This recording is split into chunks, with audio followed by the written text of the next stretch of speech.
주일날 제가 마스크를 잘 안 하고 인사할 때만 마스크를 쓰다 보니까 생각지 않게 커피숍에 갔거나 어디 매장에 가면 손님 마스크 하세요 그래요. 저는 마스크 안 쓰는 세상을 살고 싶어요. 그죠? 예. 그런데 제가 의문점이 생겼어요. 얼마 전에 여동생을 만났는데 4차까지 맞았어요. 그런데 두 번째 코로나 걸려가지고 콜록거리더라고요. 제가 지지난주에 동절기 주사를 맞았습니다. 그런데 한 4일 정도 코피가 나요. 그리고 몸도 힘들고, 그래서 속으로 괜히 맞았다 그 생각도 했어요.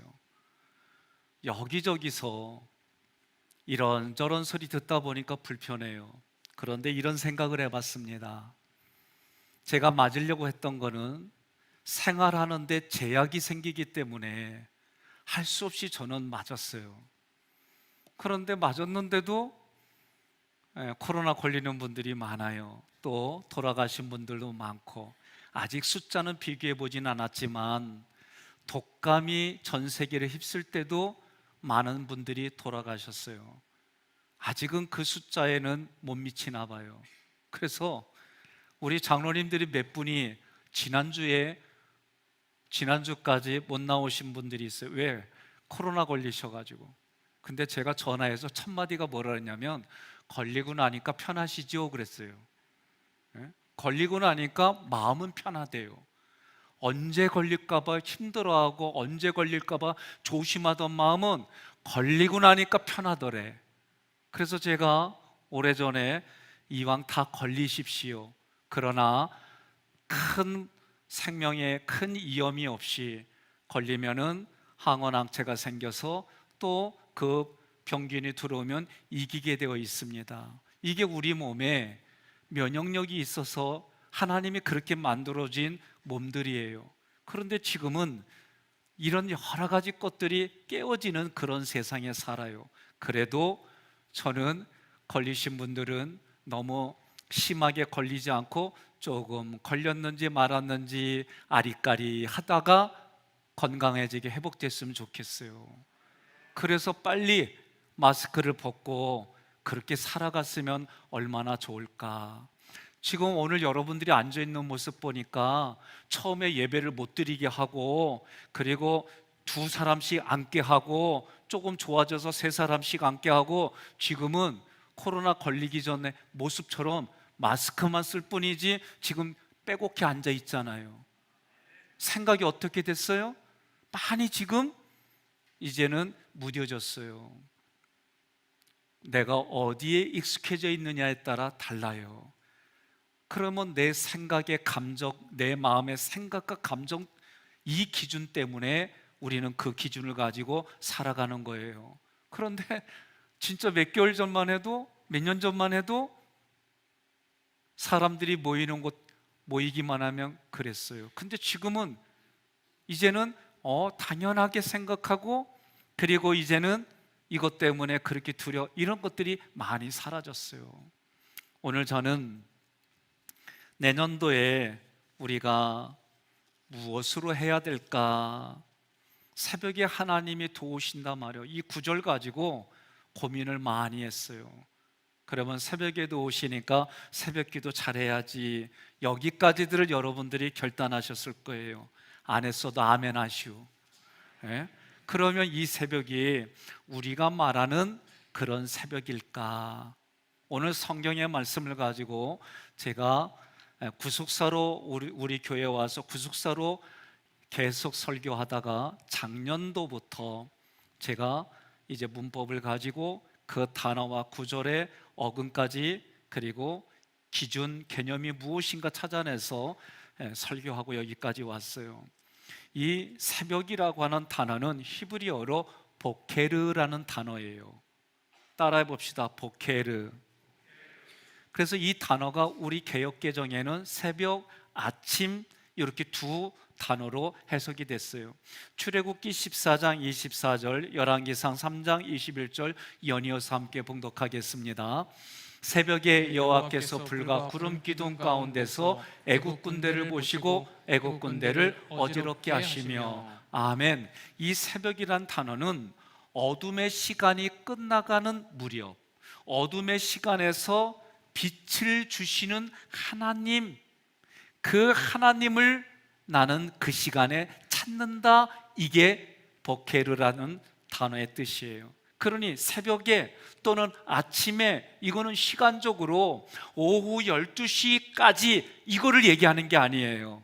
어둠의 시간이 끝나갈 무렵에 하나님의 빛이 어둠을 물리치듯이, 어둠을 팍 버리듯이 하나님의 빛이 그렇게 임하는 시간이 새벽이다, 그 시간이 아침이다 라고 말씀하는 거예요. 오늘 여러분들이 성만찬을 하면서 어떤 분의 마음속에는 하나님과의 관계 속에 생각지 않은 경험들을 하게 됐다면 그 시간이, 그 마음이 아침이라고, 새벽이라고 성경은 말씀하는 거예요. 그래서 내 마음속에서 어둠이 물러가는 거예요. 내 마음속에서 불평이 물러가는 거예요. 내 마음속에서 근심 걱정이 물러가는 그 시간이 오늘 이 보케르란 단어를 쓰는 거예요. 그래서 이 보케르는 찾다, 구하다, 조사하다, 묻다, 요구하다라는 뜻을 가진 바카르라는 어근에서 이 보케르란 단어가 온 거예요. 그러면 어근의 뜻을 알고 있으면 조금 더 해석하는데, 여러분이 신앙생활하는데 도움이 돼요. 이것을 시간의 개념으로만 이해하지 마세요. 우리는요, 내가 경험한 지식과 내가 경험한 그런 걸 가지고 인지하고 내 속에는 그 개념이 있어요. 그래서 저도 어떤 단어 하면 항상 떠오르는 게 있어요. 바라고 하는 단어를 두면은 나도 모르게 나는 바나나만 가장 먼저 연상이 돼요. 바보는 연상도 안 돼요. 바자만 있으면 일단 바나나가 연상이 되는 거예요. 여러분들이 어떤 단어만 딱 있으면 그 단어 때문에 연상되는 건 내 속에 이미 그게 경험되어져 있다, 그 얘기예요. 그러면 오늘 이 보케르란 단어는 빛이 비치다, 나에게 해가 뜬다, 그래서 내 눈에 보이고 물리적으로 태양이 그렇게 하는 것이 아니라 하나님이 나에게 은혜를 주셔서 그 은혜가 해처럼 아침을 시작한다예요. 그러니 여러분과 저는 하나님의 은혜로 시작하는 존재들이다. 눈을 뜨면 여러분과 저는 하나님의 은혜로 시작하는 존재이다. 이 단어가 보케르라는 단어예요. 그래서 의미가 어떤 의미냐? 어둠이 있어요. 어둠은 한마디로 여러분과 제가 힘든 생각들, 아니 왜 꼭 힘든 기억만 가지고 있지? 좋은 기억도 있잖아요. 힘든 기억을 다른 걸로 바꿔주면 돼요. 그러면 그 힘든 기억이 나를 안 잡아가요. 나를 안 이끌어요. 이렇게 말하는 나도 내 마음에 내가 상처로 받아들인 것들이 있어요. 없는 게 아니에요.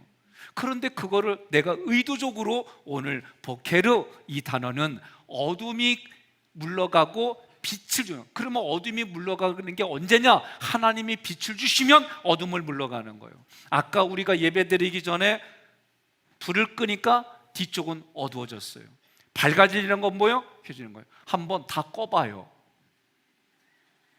이것도 꺼봐. 나만 보이네? 나만 빛의 자녀처럼 느껴지네? 그런 뜻이 아니에요. 예? 제가 이런 생각도 해봤어요. 예배 드릴 때 이렇게 예배 드리면 어떨까? 예? 그러면 여러분 주무시는 거 안 보이잖아. 불 켜주세요. 불 켜지니까 이렇게 돼요.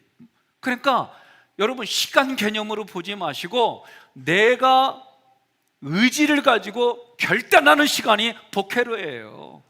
여러분들이 주의 종을 통해 선포되어지는 말씀, 속장님을 통해 선포되어지는 말씀에 그래 내가 한번 저렇게 해야지 하는 시간이 보케르다라고 지금 말씀하는 거예요. 믿으면 아멘 하시기를 바랍니다. 하나님의 은혜로 주셔서 하나님의 은혜를 받았다고 한다면, 내가 하나님의 은혜를 구한다면 원망, 불평은 버릴 줄 알아야 되고 내가 상처로 고생당하는 거, 그것이 상처가 나에게는 희망이 되고 상처는 나에게 소망이, 이렇게 바꿔보는 거예요.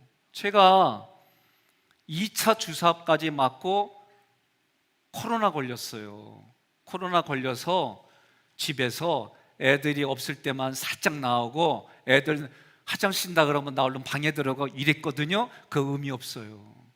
완전히 격리하지 않으면 다 확진자가 돼버려요. 그래서 제가 이거 걸렸을 때요, 나 애들한테 눈총 무지 먹었다고, 아내도 얼마나 나한테 얘기를 하는지, 미안해 오늘까지만 얘기할게. 참 서운하더라고요. 그래서 자기네들은 식탁에서 밥 먹고 나는 저 방구석에 가서 내려놓고 먹는데 참 먹기 싫더라고. 근데 다 걸려가니까 이제는 안 걸린 사람이 거꾸로 되는 거예요. 예? 이게 우리가 살아가는 삶에 나타나는 현장이잖아요. 그러니까 어느 집은 아예 걸리면 그 사람 혼자 집에 있고 나머지 식구들이 모텔에서 주무시든지 여관숙에서 주무시든지 그랬대. 그런 집은 전파가 안 됐어요. 그런데요, 우리 집처럼 안 걸리고 서로 노력하다가 3주 반을 다 힘들게 살았어요. 걸리더라도 한 번에 다 걸려야지, 노력하다가 한 주 나 걸리고 그 다음 주 애들 걸리고 그 다음 주 아내 걸리고 이렇게 하니까요 3주 반이 참 힘들었어요. 물론 저도 목이 찢어질 듯이 아파가지고 잠자다가 침 생기면서 깨어나기는 저도 처음이에요. 그런데 이렇게 지나고 나니까 마음은요 정말 편안해요. 그리고 지금도 여전히 어느 지역이나 또는 어느 장소나 어느 나라나 기본적으로 3차 이상을 요구하다 보니까 이런저런 활동의 제한석이 있어요. 이런 생각도 해봤습니다. 필리핀에 있는 선교사님들 얘기 들었어요. 한동안 그 집에 한 사람에게만 통행할 수 있는 통행증을 줘서 그 사람 위에는 움직이지 못하게 법으로 엄격하게 제한을 했어요. 그러다 보니 우리가 많이 들었던, 이제 점점 미래로 가면 갈수록 짐승의 표를 받아서 그 사람만 활동하고 경제 활동을 하는 그 시대가 이런 모습이겠다. 저도 참 고민하고 전 세계에 흘러가는 모습을 보며 고민해요. 여전히 우리는 크게 변한 게 없어요. 그러나 이 팬데믹으로 인해서 여전히 나라마다 지역마다 경제활동, 자기들이 하는 모든 일들은 여전히 이루어져요. 전쟁도 여전히 이루어져요. 한번 말씀드렸습니다. 저도 중고등학교 때에 전교조 선생님들을 통해 교육을 받았어요. 그래서 내가 가지고 있던 그들의 교육 중에 하나 내 통후한 게 뭐냐면 이걸 통후했어요.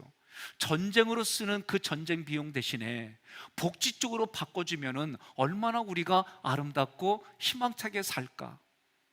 그래서 서독이 군비 증강을 안 하고 오히려 소련으로부터 자원, 천연가스로부터 해서 이런 거를 가져가고 해왔어요. 이게 십수년 전의 일입니다. 그런데 얼마 전에 우크라이나가 침공당하면서 이 얘기가 다 깨져버리고 그것을 추정했던 분들은 지금은 민망해하는 그런 자리로 바뀌어버렸어요.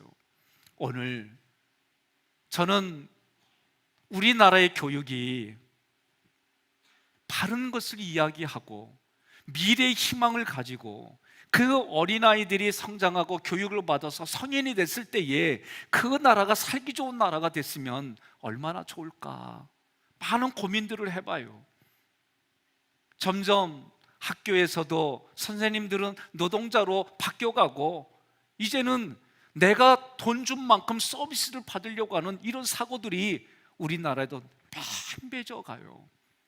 결국 돈이면 모든 걸 해결하려고 하는 그런 곳으로 점점 가는 모습이 저는 안타까울 뿐입니다. 이런저런 여러 가지 어려운 일들이 있습니다. 2분 남았대요. 여러분, 두 번째로 이 복혜라는 단어는 조사하다, 검사하다는 뜻이 있어요. 뭘 조사하느냐? 재물을 조사하고 검사하는 거예요. 내가 하나님의 재물로 합당한지 나를 조사하고 나를 검사하는 거예요. 그러려면 어떻게 해요? 자기 자신을 하나님 앞에 거울이라고 하는 말씀의 거울 앞에 자기를 놔야 되는 거예요. 그래서 그렇지 않으면 자기를 돌볼 줄 알아야 돼요. 자기를 살필 줄 알아야 돼요. 내 영적인 상태를 살피고 내가 온전한 모습이 되도록 하나님 앞에 여러분 매일매일 힘쓰는 일들이 새벽에 아침에 복회를 뜻이에요. 그러면 마지막으로 찾다 구하다란 뜻이 있는데, 이거는 오늘 하루 주님이 나를 통해 하시고자 하는 일이 무엇인지 찾는 거예요. 하나님의 말씀이 내게 임해지고 그것이 의도대로 깨달아지면은 그 말씀이 나를 이끌어가고 그 말씀을 통해 사람의 수준에 따라 이 말씀이 적용되는 게 달라져요. 획일적이지 않습니다. 그런데도 많은 분들이 이 말씀을 내가 경험한 것으로 해석하고 잣대를 대니까 이게 문제가 되는 거예요. 주님이 나와 함께 하시기를 오늘 하루도 주님이 나와 함께 해주세요. 오늘 내 마음속에서도 주님이 나와 함께 해주세요. 그렇게 구하는 거예요. 그 구하는 것이 이제 2023년도 1월 1일 0시부터 여러분과 저는 이 복회라는 단어를 가지고 하나님 앞에 하나님이 나에게 은혜를 부어주셔서 내가 이제 22년도까지는 원망하고 불평하는 일이 있다면 이제부터는 희망을 찾고 소망을 구하고 다른 사람의 그 생명을 살리는 일들을 내가 감당하겠습니다. 그래서 나를 조사하고 나를 사차치 살펴보니까 22년도까지 이랬네요. 그런 나를 이제는 십자가의 못을 받고 23년도 1월 1일부터는 나를 하나님 앞에 산제물로 드리려고 내가 결단하는 거예요.